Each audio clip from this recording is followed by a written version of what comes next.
እንደምን ውላችኋል ክቡራን ተመልካቾቻችን ወደ 7 ሰዓቱ የስፖርት ዜናዎች እናመራለን ከዜናዎቹ ጋር ሰይድ ኪያር ነኝ አትሌት መሰረት ደፋር በሞስኮ ዓለም አትሌቲክስ ሻምፒዮና ሶስተኛውን የወርቅ ሜዳሊያ ለሀገሯ አስገኘች ነሐስ ያገኘችው አልማዝ አያና ላደረገችው የቡድን ስራ መሰረት አድናቆቷን ሰጥታለች በወንዶች ማራቶን ለኢትዮጵያ ብርና ነሐስ ያስገኙት ለሊሳ ደሲሳና ታደሰ ቶላ ለሀገር በሰራነው ስራ ኮርተናል ማለታቸውን ዮናስ ተሾመ ከሞስኮ አድርሶናል ዝርዝሩን እንደሚከተለው ያቀርባል du jour le 5000 m Messeret de Far espère et Almaz Ayana ኢትዮጵያውያን ሴት አትሌቶች አስቀድመው እንደተናገሩት ትላንት ለሀገራቸው ወርቅና ነሐስ ሜዳሊያን አስገኝተዋል መሰረት ደፋር በ2007 ኦሳካ ላይ ያሳካችውን 5000 ሜትር ወርቅ ሜዳሊያ በሞስኮ ሉዝኒክ ስታዲየም ደግማዋለች ውድድሩ በጣም ቆንጆ ነበረ በጣም ተደስቻለሁ ባስመዘገብነው ውጤት ከረጅም አመት በኋላ ከእንደገና ለሀገሬ ለኢትዮጵያ ወርቅ ሜዳሊያውን ማምጣቴ በጣም አስደስቶኛል በጣም ትልቁ ነገር ግን ያስደሰተኝ እኔ ኢትዮጵያ አሁንም ወጣት አትሌቶች መኖራቸው የኛን ቦታ የሚተኩልን ወጣት አትሌት መገኘቱ በጣም አስደስቶኛል አልማዝ አያናና በዙ ድሪባ ወደፊት ኢትዮጵያን በትልቅ ደረጃ የሚያስጠሩ መሆናቸውን በተለይ አልማዝ አያና በዛሬው ውድድር ላይ አሳይታለች ይሄ በጣም ከኔ ከውጤቴም በላይ ያስደሰተኝ የሁለቱ ልጆች ውጤት Le train est toujours mené par sa compatriote dans une course pas très rapide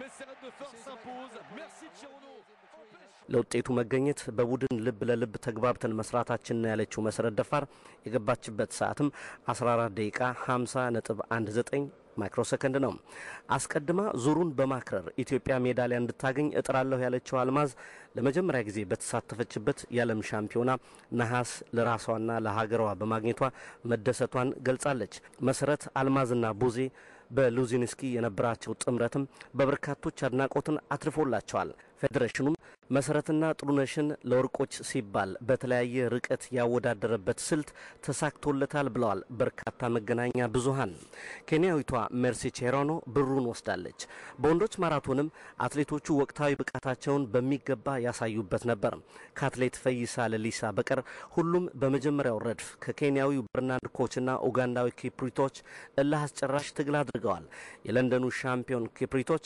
ጥንካሬ ወርቁን ቢያሳጣም ኢትዮጵያውያኖቹ በጽናት ብርና ነሐስ አግኝተዋል አትሌት ለሊሳ ደሲሳ ታደሰ ቶላ እስከ 40 ኪሎ ሜትር የመራበትን ገድል አስገራሚ ብሎታል ባገኙት ውጤት መደሰታቸውን የተናገሩት ለሊሳና ታደሰ ለሀገር በሰራነው ስራ ኮርተናል ብለዋል ድሩ በጣም አሪፍ ነው ውድድሩ ግን ትንሽ ሙቀትና ከሳቴ ስለሆነ ትንሽ ይከብዳል እና የኛ ጓደኛችን በጣም ጥሩ ሰርቷል በተለይ ታደሰ ቶላ ግን ምንም ሆነ ወርቅ ስለማለተ እንጂ በጣም ጥሩ ሰርቷል በቃ ጥሩ ነው ውድድሩ በጣም ሙሉ ኮንፊደንስ ነበረኝ ዙሩንም ስመራ በጣም ሙሉ ኮንፊደንስ ነበረኝ ይህም ሆኖ ይህም ስኬታማ ነው የአንድ ሀገር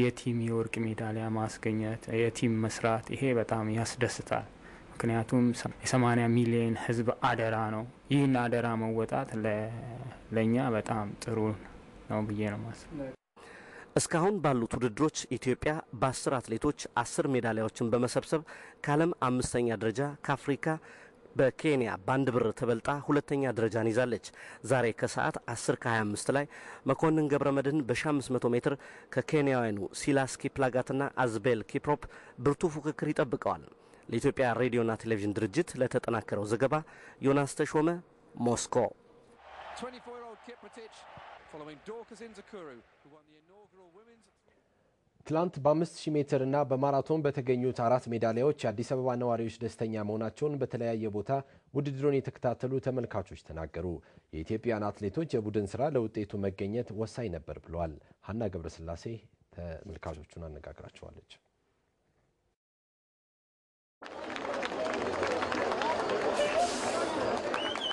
እኛ የለመድነው በአብዛኛው የእንትን ነው ወርቅ የማግኘት ማለት ነው እንጂ ከ2 እስከ 4ኛ የማራቶን ወንዶች አግኝተናል ደስ ይላል ማራቶን ላይ የተሻለ የቡድን ስራ አለ ልጆቹ የሚችሉትን ነገር ሁሉ አድርገዋል ግን ወርቅና ብሩን ማግኘት እንችል ነበር ያስባል ከ1 እስከ 3 መውጣት ነበረበት እንግዲህ ድብልቅልቅ ያለ ስሜት የፈጠረብኝ ነው ማለት በአንድ በኩል ጥሩ ውጤት ባስመዘገቡት አትሌቶቻችን በጣም ተደስቻለሁ እንደ ማንኛውም ኢትዮጵያዊ። በሌላ በኩል ደግሞ ብዙ ጓጉተን ውጤት እናገኝበታለን ያለውን ውጤት ሳይሳካ ሲቀር ደግሞ ከልብ አዝኛለሁ።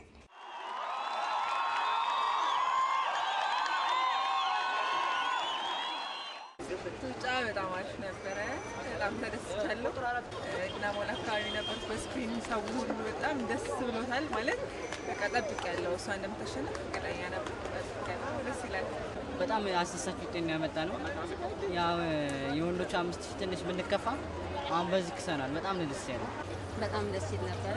መሰረት ያው ፍታናለ በጣም ቆንጆ ነው። በጣም ደስ ያለን በማራቶኑ ያው ጥሩ ደረጃ አግኝተናል። ሁለተኛ ማለት ትልቅ ነገር ነው። አንደኛ መውጣት የምንችልበት ነበር ግን ያው አትሌቶቻችን አኩርተውናል። ትላንት የነበረው ውጤት የተሳካ ሊሆን የቻለበት መሰረቱ የቡድን ስራ ላይ የተሻለ ስራ በመሰራቱ ይመስለኛል። ስለዚህ እዛ ላይ አትሌቲክስ ፌዴሬሽን ትልቅ ስራ እንዳለበት ነው የሚታየው። እዛ ላይ ጠንከር ያለ ስራ መስራት ይግድ ይላል። በተገኘው ውጤት ግን በጣም ደስተኛ ነኝ።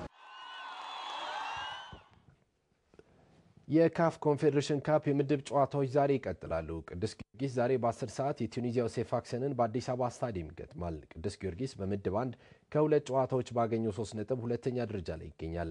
ዛሬ ፈረሰኞቹ በሜዳቸውና በደጋፊያቸው ፊት ማሸነፍ ከቻሉ ምድቡን ለመምራት የተሻለ እድል ያገኛሉ። ቅዱስ ጊዮርጊስ ከቱኒዚያው ኤትዋል ደሳህል ጋር ሲጫወት ሁለተኛ ቢጫ ካርዳቸውን ያዩት አበባው ቡታቆና ደጉ ደበበ በዛሬው ጨዋታ በቅጣት ምክንያት አይሰለፉም። ጨዋታውን የሞሮኮ ዳኞች ይመሩታል። በቅዱስ ጊዮርጊስ ምድብ የሚገኙት የማሊው ስታድ ደማሊያና የቱኒዚያው ኤትዋል ደሳህል ትላንት ተጫውተው ሳይሸናነፉ ባዶ ለባዶ ተለያይተዋል። ቅዱስ ጊዮርጊስ ዛሬ በ10 ሰዓት በአዲስ አበባ ስታዲየም ከቱኒዚያው ሴፋክሰን ጋር የሚያደርገውን ጨዋታ ካሸነፈ የምድቡን መሪነት ይረክባል።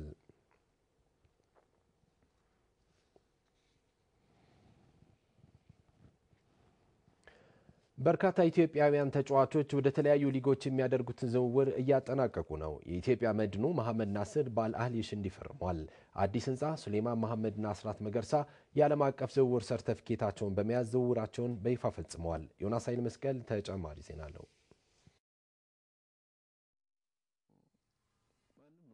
ፕሮፌሽናል ሆኖ መጫወት ያለው እድል ምናምን ብዙም በአገራችን እንትን አይደለም እንጂ ፕሮፌሽናል ሆኖ መጫወት ማይፈልግ የለም። ያው ዋናው ራስና ጠንክረህ እንትን ማለት ነው። አሪያ የሆነው ፍቅሩን አይተዋል። ከሳውዝ አፍሪካውን ወደ አውሮፓ የሄደበት አጋጣሚ ነው ያለው። ያው ሁላችንም ጠንክረን ከሰራን ያው እዚህ ደረጃ እንደርሳለን ብዬ አስባለሁ። ሐሳቤም ህልሜም ያ ነው። ከጥቂት ዓመታት በፊት ከሀገር ውስጥ ወጥቶ መጫወት የበርካታ ኢትዮጵያውያን ራቅ ያለ ህልም ነበር። አሁን ኢትዮጵያ ከ31 ዓመታት ቆይታ በኋላ በአፍሪካ ዋንጫ መሳተፏን ተከትሎም በርካታ ኢትዮጵያውያን ተጫዋቾች ወደ ተለያዩ ሀገራት ሊጎች ተዛውረዋል። ከደቡብ አፍሪካ ዊትስ ዩኒቨርሲቲ ጋር የተፈራረመው ጌታነህ ግብ በማስቆጠር መልካም ጅማሬ አሳይቷል። አዲስ ህንፃ ወደ አልአህሊ ሽንዲ፣ ሱሌማን መሐመድ ወደ አልሂላል ፖርት ሱዳን፣ አስራት መገርሳ ወደ ሀፖልኒ ራማት ሻሮን የሚያደርጓቸውን ዝውውሮች ፈጽመዋል። አሁን ደግሞ የቀድሞ የመብራት ኃይል የቅዱስ ጊዮርጊስ ኢትዮጵያ ቡናና መድን አጥቂ መሐመድ ናስር በ$60,000 የፊርማና በ$2,000 ደሞዝ ክፍያ የሱዳኑ አልሂላል ሽንዲን ለመቀላቀል ስምምነት ፈጽሟል። አሎኔ አዲስ ነው አገሩ ሊጉ ያው ከልጆቹ ጋር ያው እንትን ብዬ አሪፍ ነገር ለመስራት ነው ማቀደው። ባሳለፍነው ውድድር ዓመት በሶስተኛ ኮከብ ግብ አግቢነት ያጠናቀቀው መሐመድ ናስር ለብሔራዊ ቡድን አለመመረጡ ቢያስከፋውም ስራው ኳስን መጫወት እንደመሆኑ ይህንኑ አጠናክሬ እቀጥላለሁ ብሏል። ከኔ በታች በጎል 6 ሰዎች በቁጥር ስም መናገር ይቻላል። ከኔ በታች 6 በታች ከ6 በላይ ልጆች እዚህ እድሉን አግኝተው ተካተዋሉ። ምን እንደሆነ አላውቅም። ያው እኔ ጠንክሬ እሰራለሁ። በመረጥም ባለመረጥ ጠንክሬ እሰራለሁ። መስራቴን አላቆምም። አሁን ለደረስኩበት የፕሮፌሽናልነት እግር ኳስ ህይወት በእኔ ተደጋጋሚ እምነት የጣለብኝ አሰልጣኝ አስራት ኃይሌን ከልብ አመሰግናለሁ ሲልም መሐመድ አስተያየቱን ሰጥቷል። መሐመድ ናስር ለ2 ዓመት ተኩል ያህል በሱዳኑ ክለብ የሚያቆየን ኮንትራት ነው የተፈራረመው። ወደ ውጭ ዜናዎች ስናመራ የእንግሊዝ ፕሪሚየር ሊግ የ2013-14 የውድድር ዘመን ትላንት ተጀመረ። አርሰናል ከ12 ዓመታት በኋላ በመክፈቻ ጨዋታ ተሸንፏል። ሊቨርፑልና ማንቸስተር ዩናይትድ ድል ቀንቷቸዋል። ፍርዳው ቃል ንጉሴ ተጨማሪ አለው።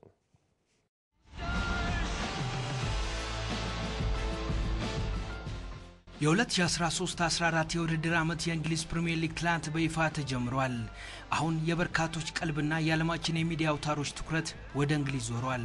በአዲሱ የፕሪሚየር ሊግ ሲዝን ትላንት 7 ጨዋታዎች ተደርገዋል። ሞቃታማውን የሰር አሌክስ ፈርጉሰንን ወንበር በስጋት የተረከቡት ዴቪድ ሞይስ የቤት ስራቸውን በድል ጀምረዋል። ትላንት ወደ ሊበርቲ ስታዲየም አቅንተው ባደረጉት ጨዋታ ስዋንሲን 4-1 አሸንፈዋል።